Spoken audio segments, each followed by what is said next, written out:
Oh, we're talking Massachusetts football and our Camp Countdown series, and we are coming at you from the Hunt Room. We are very excited now to have the outside linebackers coach, Mike McCray, joining us to talk about some of the unique hybrid positions that will be involved in Coach Don Brown's defense. Coach, thanks for being here today. How you doing? Thanks for having me. I'm doing good. A little sleepy, but I'm good. We'll wake you up, man. We'll talk. I know you guys have been working hard, so it's been long nights here inside the Football Performance Center. We're talking about the linebackers. There's kind of a role that we've seen evolve here for this defense called the Viper position. Mm-hmm. Explain to us what that means before we talk about it. So the Viper position is essentially a bigger safety. They're usually about in between like the 205 to 220-ish range. Little bigger, stockier guys that can play in the box. So we're able to play in the post. We do a little bit of everything. So play man-to-man coverage, play in the post, deep half safety, middle of the field. We're all over. So. Did you come up with a Viper name? No, Coach Brown. Coach Brown. Okay, game winner. All right. When you see that position, what we've seen here from camp so far, who are some of the guys you think will fit into that role that you just talked about? So right now we have Tanner Davis, who's been here for a while. I know he's played some safety in the past. And then we have Michael Opong, who was like a safety / corner. He's really good at covering, and we ended up moving him to Viper and had him gain some weight, and he's fitting in pretty well. And then we have Darius Gooden, who came over from Rutgers, who was a safety, and we put some weight on him too as well. So we kind of got a good group of guys at the Viper spot, and it's good competition going right now. So it's going good. Beef them up, throw them on the Viper spot. Yeah. How have those guys been able? How have they adapted to making that change positionally? Yeah. So Tanner might be mad I say this, but me and Tanner got a good relationship, like a weird relationship. Okay. But it was easy for him. Yeah. He wants to wait on him. So it was easy for him. But the other two guys were kind of, I don't know, but we got them to embrace it, and it's been good, man. And they finally starting to understand why, because we're in the box so much. You have to take on tight ends who are usually 250 to 260 range, and you can't be in there at 190. And then you also got to take on offensive linemen too. So they kind of embracing it now because they're finally seeing why. And like I said, it's been going good. That's where the action is too. Yeah. And you mentioned Tanner Davis, who, when I think of some of the bigger plays that have happened here for UMass since his arrival, he's been at the center of it. Yep. He just seems to have a knack for finding a way into plays. Yeah. Have you seen that from him through camp so far? Yes. In my eyes, he's one of the most savviest players on our team. He's really savvy, really smart, really instinctive, and he plays well in practice. Like when you come out to practice, you'll see him making plays because it's easy for him. And I think that's why he's had success since he's been here. I know he's a former walk-on, got put on scholarship, and you can see why. Yep. So he's been really good for us. He's a leader for us too, especially in my room. He's the oldest in the room. He's been here, so I think he's gonna have a good year. So those are some of the names that fans might see at the Viper position. Now, how about onto the outside backer position? Another transfer, Zakudu Ogwenugu, who has a little family history here at Massachusetts. Big body, right? Yep. I think it's apparent when you see him that this is a guy that can play football. What have you seen from him and his appearance on the field so far? Yeah, so the outside backer is like more of a true backer, like the Sam backer. Those are our bigger guys who are like 235 to 250 range. And we have those guys who can also play linebacker, but also can rush the passer. So Z, man, he's a freak. Like, if you look at him, I call him Hancock. He acts like Hancock, walks around like Hancock. Wait, Hancock? The movie, yes. What movie's that? With Will Smith. When he's a superhero. Okay.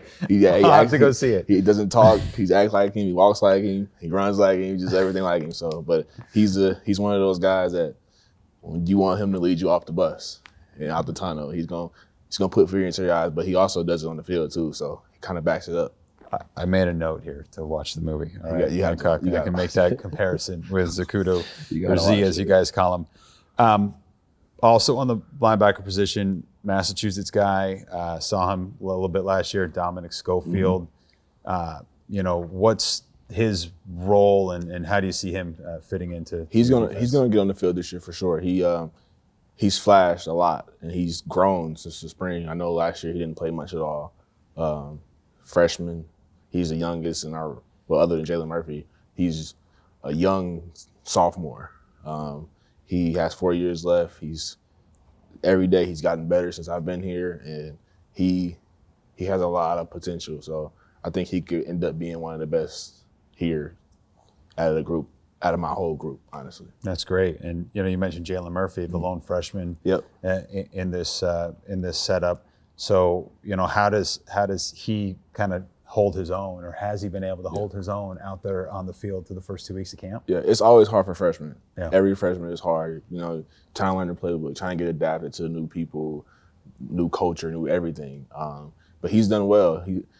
Every freshman struggles in the beginning, but now it's like I just can just let him go play. Like he's learning fast, and I know in high school he didn't play linebacker as much, but he's adapted well. He's still getting better every day, and he might, you never know. He could develop into a guy in the middle of the season or the next couple of days, and we need to get him on the field. So he's different from the other two because he's never really done as much linebacker as the other two has. So is just getting him to buy in, and which he's done, and just keep learning. That's what camp's for, right? Yes, sir. And that's what practices are for. So that's the room that you have with the outside backers and the Vipers. What's one of the things that you as a coach are harping on every day? If I came into your room and you're talking with these guys, what is one of the things that you'd say time and time again? So I'm a big family guy, and I've had the chance to play college football and be a part of some good teams. And one thing I remember is whenever you're closer together as a unit, as a room, and as a unit and as a team, the more success you're gonna have. So to them, I try to harp on one thing I noticed when I got here. I feel like a lot of people weren't close. So I feel like my room has gotten a lot closer. They know a lot. We hang out with each other all the time. How do you build that camaraderie? Hanging out, just not talking about football all the time, getting to know them as a person, getting to know their families, and then when we're outside of here, invite them to my house, and they already met my wife and my kids, and just having them over and just bonding, and then also trying to influence them to do it with the rest of the team. And that's big for us. And we got our own little motto. We call ourselves the Diamond Boys. I didn't come up with the name. The Diamond Boys? Yeah, that's our name. But we try to embrace it, and we want to show the rest of the team as well. Like we have to come together. So I always talk about coming together. What does the Diamond Boys mean, or where does that come from? So it was just Darius Gooden that actually made it up. They didn't really have a meaning, so I came up with a meaning. We are the room that's like we're so versatile. So we're like diamond in the rough type of players. Like you find those different type of guys, and diamonds are gems, and all of us are gems, including myself, young coach, first position job. And everybody has a story, and just embracing that hidden gem. I like it. Hidden gem role. As a young coach, who on the staff has been influential for you? I mean, of course, Coach Brown, because I played for him, and he's been good to me and hiring me, of course. But other than Coach Brown, I talked to Coach Perkins a lot. He has a lot of wisdom. Coach Perkins, all of them, honestly. Coach Perkins, most of the defensive staff. Yep. Perkins, Dadinsky, Albert, T. Brower, who came from high school. Me and him have a good relationship too because he's asking me questions because he's new for him. Yeah. But we all kind of click well, and for me, I've learned a lot so far from all these guys. He's been a young coach trying to find a way. Oh, do I need to do this better? What do I need to do better? And then just getting feedback from them. So, last one for you.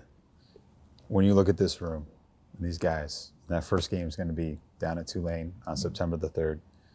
What's one thing that you're excited to see from this group? I'm just excited to see them just go out there and fly around, not having to worry about us yelling at them in practice, just going out there and playing and having fun. And I tell them that every day in practice. You got to have fun with it. If you don't have fun, what you doing it for? Yeah.